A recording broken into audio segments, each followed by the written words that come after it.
Hi, everybody. Welcome back to my LinkedIn Lives. I'm Jasmine Navarro, certified wellbeing expert, supporting educational institutions and companies with their family wellbeing challenges.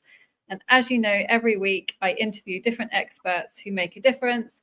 And today I'm super excited to be interviewing Freddie. Hi, Freddie. Thank you so much for joining. Hello. Thank you so much for having me. It's great to be here. Can you tell us a little bit about yourself and what you do? Of course. So I'm the co-founder of the Healthy Entrepreneur Club. We're effectively a digital marketing agency, growth agency based across the UK and the UAE. We've been in Dubai for basically 18 months now. It's been a really quick sort of time for us. And effectively what we do is we work with businesses, purpose-driven businesses and founders to help them get the attention they deserve. And we usually do that through storytelling marketing, which is something that's been around for so long, but it's not utilized in the best way by most people. And it's making an enormous comeback in the resurgence of things like LinkedIn and organic growth. Oh, wow. That sounds super, super interesting and really, really important, actually. And yeah, your title for today was Storytelling for Businesses. Can you tell us a bit more about that and why you chose that for today? Yeah, of course. So, I mean, like I said, storytelling has been around forever, hasn't it? It's always like the way that people get across information. I always think like of my dad. He will literally give stories to tell information. He's like the best way of doing it. And maybe they're not the most interesting stories, but you get the information across. So I chose it because I think it's something that we do see a lot when businesses are trying to grow. But I think they do it in a way that is not going to actually convert, prospects to leads or whatever. So I thought it was something that we could bring up and talk about and just go through the sort of things that I would say are actually going to get you clients and leads and are actually going to create a buzz around your business. We're all about building a movement. I think businesses these days try to just go straight in for the sell. They think it's got to be really, really hard to sell. And, it's in the name, the Healthy Entrepreneur Club. I try and live my life as healthily as possible. And I do a weekly newsletter called The Healthy Hustle. It's about like how to grow your business and stay healthy. That's what I'm about. And the business is really about how you can grow your business, but in a way that people actually want to become a part of. So they want to join that movement, so you could I could market myself as a marketer or as a growth agency. But ultimately, if I tell you the story of how we got here, why we're doing what we do, who we've worked with, how we can get you from A to B, and also talk to you a bit about my personal story, why I want to stay healthy, how I stay healthy, that gives you more of a background into my personal brand and our business expertise. Then you can start drip feeding stories. And they're like, where did your information come from? Where did you learn how to do this? That kind of stuff. So storytelling is incredible. It's quite scientific. It's sort of a scientific creative format, which is the best sort of mix, I think. Wow. And I guess stories, you can relate to them, can't you? Maybe you put yourself in that story, don't you? So you feel like you're part of it. It's not just information and you're detached. Yeah, exactly. And I think, we've been through such a digital change, haven't we, online in the last 3 to 5 years, even post-COVID. And actually, I think people's attention spans, as we know, are getting shorter and shorter and shorter. But if you look at short form video, for example, when people say I can help you stop the scroll, and they do stuff to your video like make it more action packed or more colors and more, do you actually stop? Do people actually stop more often? Or do they actually like the idea of getting to know a person? Then you can talk about personal branding. Or do they like knowing that you're actually going to tell them a story that's relatable to them? I think something that we really think about is that relatability sells. And people quite often go for, they try to be aspirational. So they try to say, this is how I made $100,000. And actually, if you make $5,000 a month and you say to someone, this is how you can make $1,000 a month because you're helping the person work behind, that's a relatable story and you'll get more. It's that kind of thing that I think is really interesting. And then you think about like LinkedIn. Sorry, I'm going on. No. It's very interesting. But it's about being real, isn't it? Like if you were just, of course, selling a dream, maybe that does work as well. But yeah, you want to give somebody, well, like you said, make them feel like it's possible for them too. If you give them too much of a leap, they might think, oh, no, that's too scary, or it's not going to happen for me or something. Exactly. It's like authenticity is the best way to go, isn't it? You can't really go wrong. Gary Vee said it for what, like 15 years.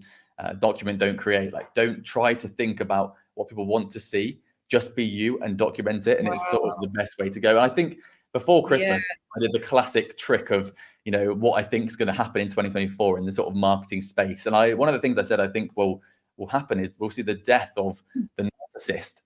People that just talk about what I've done, why I'm so incredible, why you should follow me. I think that this year will be a pivotal year for those kinds of people, especially the ones that are telling stories just about them. And like, look how clever I am, look how good I am. Because yes, you're going to have an audience for that. Of course you are.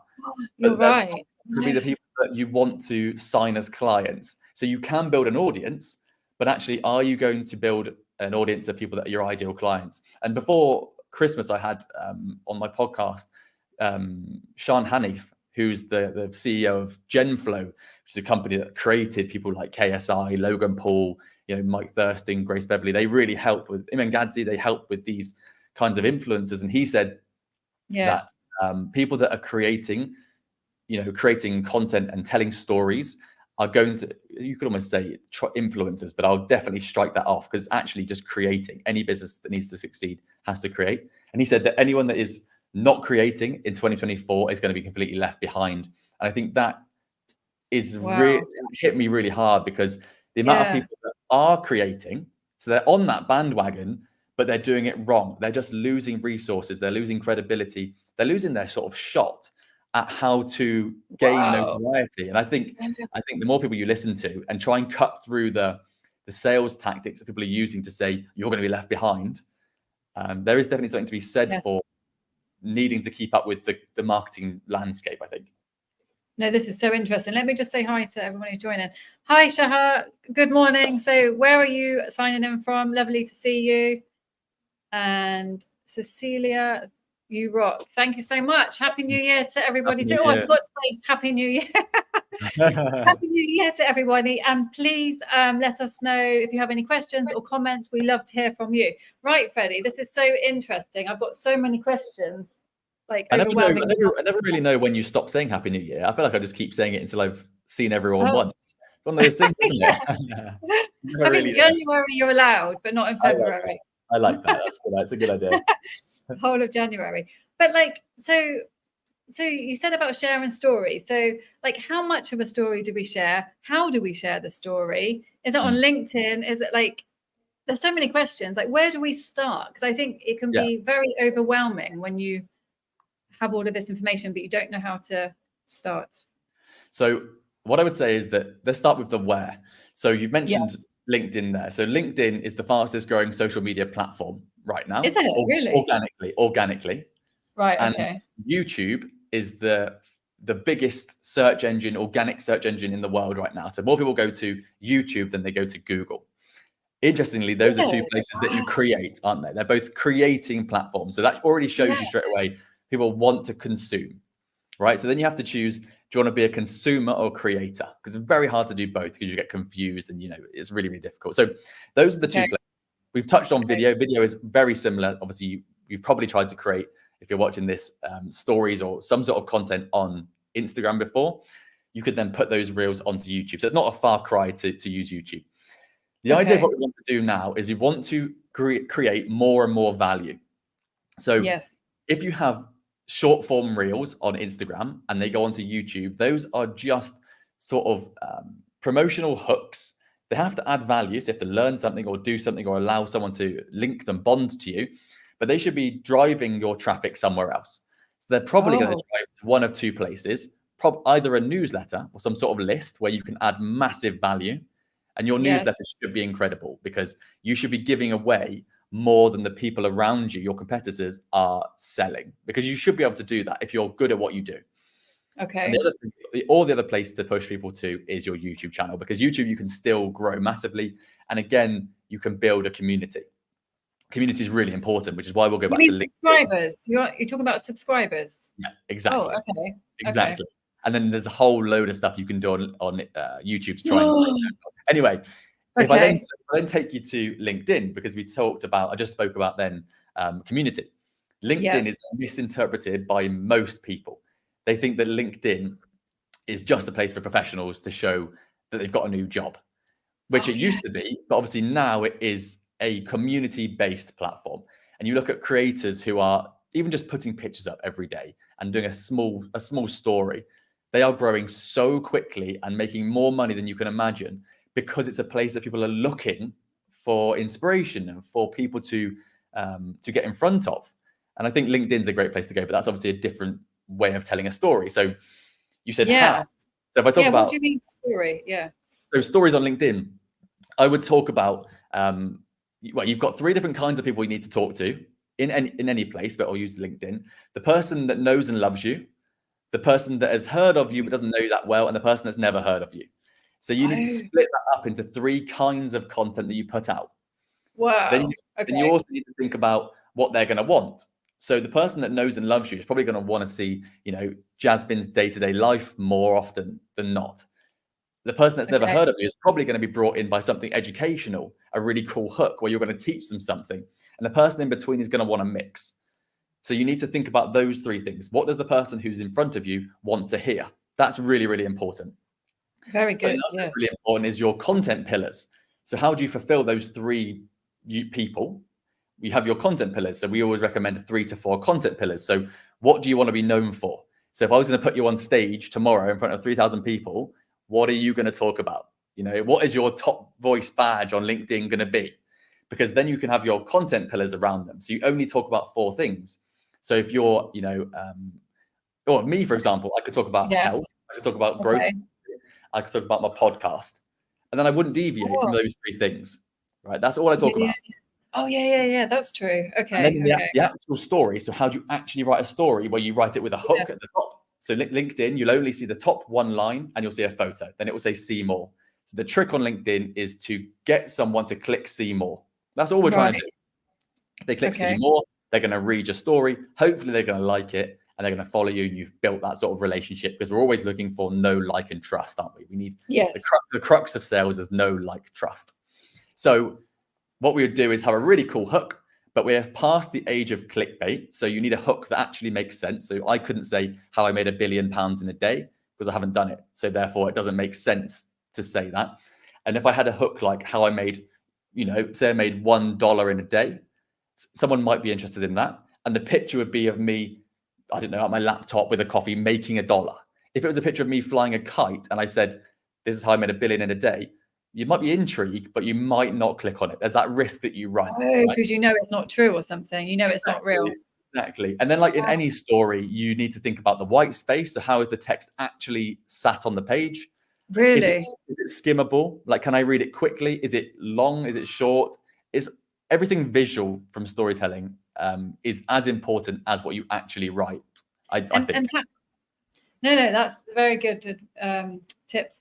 And how long should it be? Because, sometimes I see long stories and sometimes I see short stories. If it's a long story, I'm not going to read it. That's for sure. No, do you know what? That's exactly right. So I always, this is one of the things we use in our business. If I think something, I always think, well, I won't be the only one because I'm not special in this world. And therefore, if you've just said that, you're not the only person that's not reading it. And I completely agree. I won't read a long story. So it needs to be whatever your user wants or your reader. So if you are an author of books and people love your stories and you write posts on LinkedIn, you can probably get away with doing something longer. If you're a really sort of, if you're someone who wants to just give a little bit of education every day and your users are going to just have a quick look, it needs to be shorter, but you should play around with it. Like data is the new gold, isn't it? And the people that are actually performing the best are the ones that understand or can interpret their own data. So on LinkedIn, for example, if you've got creator mode turned on, which you can do for free, you get all the analytics, really in-depth analytics. You can see which posts are doing well, which posts aren't doing well, and you'll start to learn what your audience are after. And that's the crux of any marketing, really, isn't it? Understanding what you want to sell and what people want from you. Wow, very, very interesting. We've got some questions here. Celia says, how do you create content for travel agency businesses, tutoring agencies and restaurant chains? That's quite a lot, isn't it? I am from London. Hi, Celia. Cecilia, lovely to have you here. There's quite a lot of questions there, Freddie. I mean, well, we can try, and I'm, yes. I hope it's not too cold in London, but yeah, sure it is. I feel quite smug, in the 29 degree. Anyway, sorry, Cecilia. So what you want to do is you think about this. How do you create content for travel agency businesses, tutoring agencies and restaurant chains? So what can you do differently? So you think about someone who wants to go on holiday. That's what I'm assuming you're saying here, that you're helping an agency who's a travel agency, right? So travel agency businesses are really difficult. We know that it's a sort of a declining industry, but it doesn't have to be. You could also say that the same thing about the wedding industry. Less and less people are getting married, so it's a declining industry. But people are still interested in the same things and they still have the money to spend. So in travel agency businesses, what you would do is you would tell the story of someone going abroad, right? Or tell the story of the transformation. So I would look at how can that travel agency business hone in on one or two kinds of people. So could you then focus on teachers? So you are a travel agency business that specializes on getting teachers away in the breaks without busting the bank. In their school holiday break, sorry. Wow, that's brilliant. So all of your content would be around that one person with that one problem that you're trying to solve. And remember, we're always in business and with offers, we're always trying to create a solution, not a service or a product. You're trying to solve something. Yes. You know? Because I could solve an issue of getting you more attention for your business, but I don't have to tell you what I'm going to do. It could be that I'm going to get someone to come and stand outside your business with a pole and just wave it around saying, come in here. That would still solve your issue. Maybe it's not as long term and we don't actually do that, but still solve your issue, right?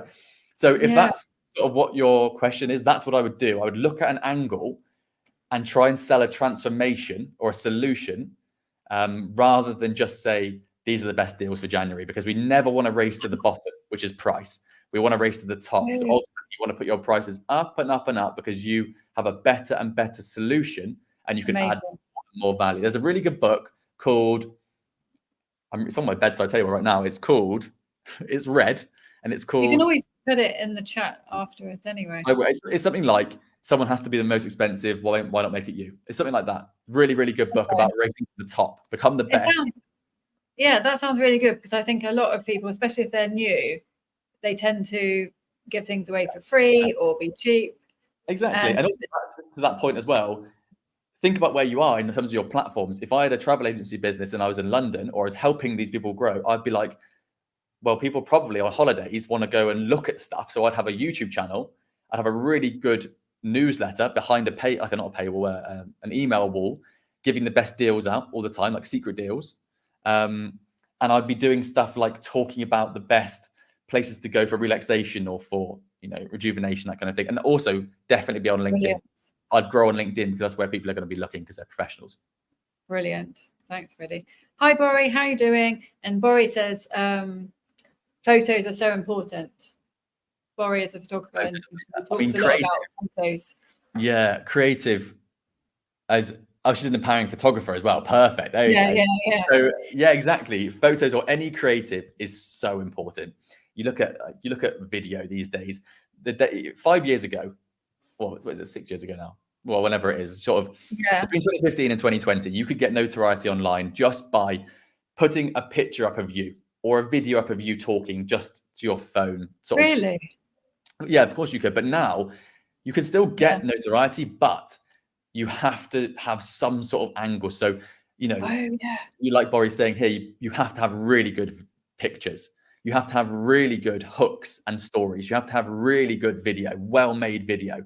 And you have to know when to withhold information in a story. So if you look at if you could look at the reels for our podcast, for example, when you put a reel out, you have the person that is the guest, and I'll ask a question. And in that reel, we'll then bleep out the answers to whatever they're saying. So if there's a question about how can you make $1 million this month, and they're explaining it, and then they say, bye, you'd bleep that out, because that's how you build intrigue. You're still telling a story, but you're blocking that bit out. And that's a really good way of getting someone to tune into. Dive the CEO. I mean, Steve Butler always does that. Always. And you're like, and then you're like, right, I'm going to have to watch this. It's so... They're doing 100 tests per reel. They put 100 reels out and test them all with some Facebook ad spend, and then they'll choose the one that does best and delete the rest. Yeah, I mean, that's another level of analytics. Yeah, but yeah, I mean, you're completely right that creatives in ads are massively important. You can even do dynamic ads. So if you're running ads using photos to drive your business sales, you can even have a load of really good photos and you can have the ads change depending on who it is looking at the ads. So yeah, photos are massively important as long as they're backed by data if you're looking at sort of marketing. Wow, so interesting. But so no, it all makes sense. But like, you know, we all have, for example, I put a lot of posts up about the work that I'm doing, but it's not necessarily a story. So do you think every sort of post should have a kind of story to it? Yeah, definitely. Oh, do Definitely. you really? 100%. I mean, if you're talking about the work that you've done, for example, say you did a workshop last week. Exactly. I would create a hook which is based on that. Sometimes you can start with the hook, or you could finish by writing the story and then finding what the hook was to put it in there. Usually I would write the hook first. And by hook, I mean, what's that sentence that's going to get someone to stop? So you could be like, how I changed someone's life in 3 hours last week. That's your hook. And then your picture would be you at your desk, or, you know, on Zoom with a client. You blur the client's face. Again, back to that, what Bori said, really good picture, high quality picture. And then you could, someone clicks see more because I'm interested. Like, how did you change someone's life? And obviously there's a story in there, and you would then go into I. So you want to always start a story with I. So I was working with a client last week, and you end with you. So however long your story is, try not to make it too long, and never use block paragraphs because boring. No one wants to read blocks. Yeah. Lines, give them a break, or maybe just a word. Think about sort of a waterfall. People are getting less and less interested as you drop down, so make it easier and easier to read. And at the end, you want to finish with you. So start with I was doing this, end with you. So this is how you do the same. That kind of as an example. Because people, so it's like about you. Yeah. Exactly. People are always reading stories to benefit themselves. Like, even if you're reading a really fun novel, you're reading because it's interesting to you. You're learning. You're not reading because you're helping an author out. Usually. No. We're always thinking about ourselves, aren't we? It's true. Yeah, unfortunately. Constantly. And Bori says, I love these. Thank you so much. Thank you so much, Bori. What was I going to say? I know you work and you help a lot of people in this area. Like, can you tell us a bit more about like the problems people come to you with? I know you've got the community that you've built. Can you tell us a bit more about that and how it all relates to this? So I mean, the community is really cool, and it's sort of around the health of founders. That's almost separate, but it's very much ingrained in what we do. But people's issues are always the same. They're always the same. People, they've got incredible businesses. They've got incredible passion and drive to try and impact something else. Whether you're selling, something that helps, like an Aura ring. Maybe you sell Aura rings that track your data, or Whoop bands, whatever you sell. Or maybe you do workshops, or you're a fitness person, whatever you do. Services. Your issues are always the same. People aren't seeing you. You can't stand out. And we know that attention, the business of getting attention, is easy. I could get a lot of attention in the next hour if I went down to the Burj, downtown, and did something silly. I could be on the news or around the world. I could get attention. Getting the right attention is difficult. And it's building authority, isn't it? So you want to build authority without just saying, I know this, or like, I'm good at this. You want to talk about, or you want to impart knowledge and add value. And I always used to hate when people used to tell me when I was starting out in business, just add value. Because I don't know what that means. I never knew what that meant. Yeah, exactly. And what it means is just having the guts to give the information that you already know, right? So you could start giving some of the information that you already know out. Maybe you have already charged for it in the past, but give it out. Let people know that you have this information, this knowledge. You can do a certain thing. This obviously is for service businesses, really. If you're looking at product, I would still be talking about the benefits of what your product does and talk about the different stories.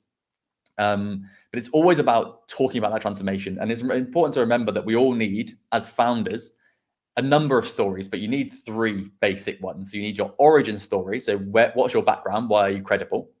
You need your product story. So how would you got someone from A to B? And your current story. So like, where are you? Right. So for me, for example, why am I credible to do this? Well, apart from the fact that we've helped lots of people with this in their businesses, I've also, one of my corporate jobs was working for the world's largest digital publisher. Right. So we had 500 million monthly users, and we were doing millions and millions a day. And that business was in the business of gaining attention. And it was through written attention and video. And we learned a lot there, because you could do tests on articles and stories that would get thousands and thousands of reads or impressions in a couple of minutes, and you'd then be able to tell if it was good or bad. For smaller businesses, it takes longer to do that, to get that data back. But that is an example of my origin story, my credibility.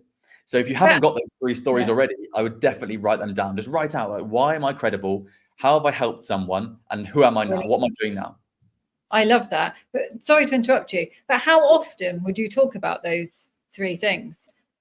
Every week. Oh, you mean really? Yeah. That if you often? think you're selling them every week? Yeah. Or But not just one of them. Not the same story, but I would drop some sort of credibility, some sort of current information that you're doing. Because one of the things that's really interesting is that if you think you're selling enough, sell some more, because you're not.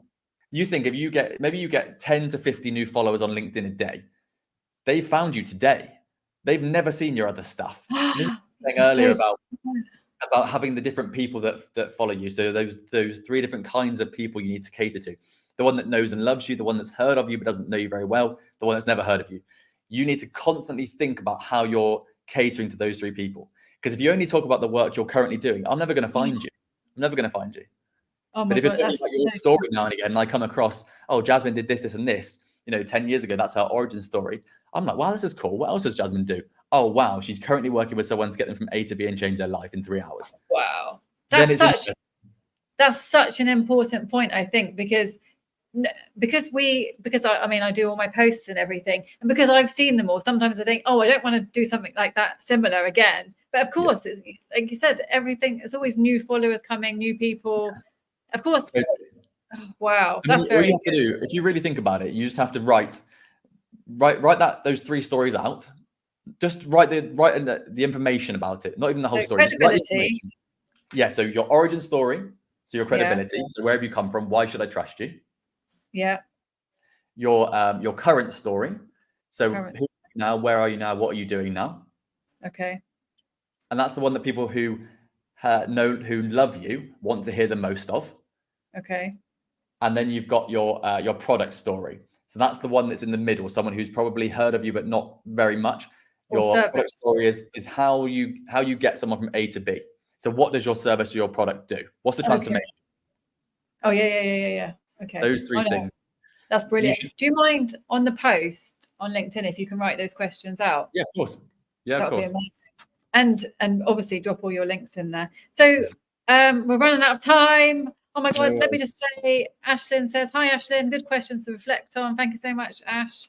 Right. So before we go, I mean, I've loved everything you've said. I've learned so much and I could probably talk to you for hours because you've got so much to teach. What takeaway points have you got for today? I know you've just mentioned those, which actually is really important, but have you got anything else you want to say before we? I think the thing that we always go through with everyone we work with, whether they're $1 million business or they're just starting out and they make a few thousand a month, is the 3 V's. We always talk about the 3 V's. So you need to think about the 3 V's. What's your voice? So what do you want to be known for? What do you do? Why? Basically your story's there, but your voice. Who are you? Visibility. So how are you going to get in front of the right people at the right time? How do you build authority? How do you do that? And then value. It's always important to remember the value. So effectively, what is your funnel? So if someone follows you on Instagram or LinkedIn, how do you then get them to do something else? How do you offer them more value? Is it LinkedIn? Is it a newsletter? Is it a different lead magnet you've got? Or is it just a book a call and buy something? Because ultimately, followers mean nothing. Impressions mean nothing if you can't convert them. So how does your funnel work? How do you offer enough value for someone to go, here's my credit card, I'm going to give you some money? And that's the value bit. So the 3 V's is what I would say is the actionable steps to think about. Oh, brilliant. And I don't know if this is Tim, but I can't see the name. Reflection on these. Thank you so much. And if anybody else has any questions before we go, please let us know. But thank you so much. This is really, really useful, Freddie. Thank you so much. If you can put everything in the post, those the 3 questions about the story and the 3 V's, and then your links to your community and everything, so people can maybe join your community as well, because I think it's really, really helpful.